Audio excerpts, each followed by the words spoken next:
Hello everyone, I'm Jason Holguin. Today, I'm going to give you several reasons on why iPhone is better than Androids and hopefully persuade you into getting one. To start off, Apple happens to be the easiest phone to use. The phone has stayed the same since 2007 despite all of its updates.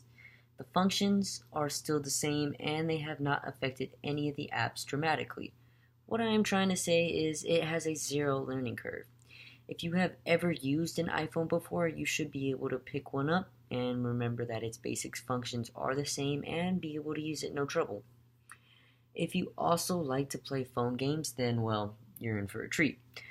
Even though there are both millions of apps out for both Androids and iPhones are favored by developers as the launch platform of choice for the hottest new apps. The Google Play Store is like the Netflix of the app stores. It gets the hits, but usually after they see their first run on iOS.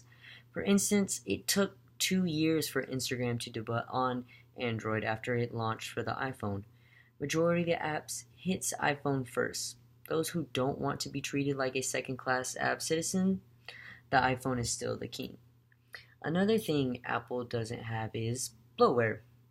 For those who don't know what bloatware is, it's unwanted software included on a new computer or mobile device by the manufacturer. It's pretty much unwanted apps or pop-ups you don't want or need.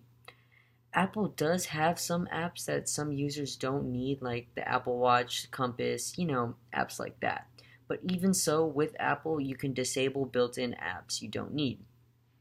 Even though it has apps you don't need, some of those apps can be used to connect to other Apple products like Apple Watch, Apple TV, and iMac.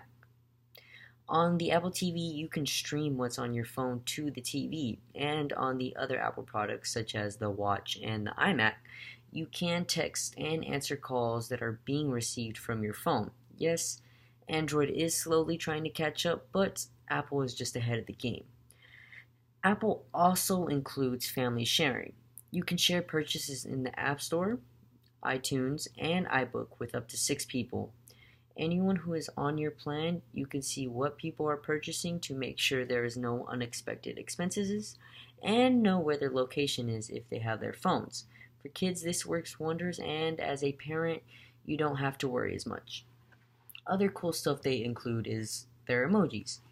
Every iPhone has them and can send them to each other, but if you have the newest iPhone, the iPhone X, you are able to use it as a filter and send funny videos to people.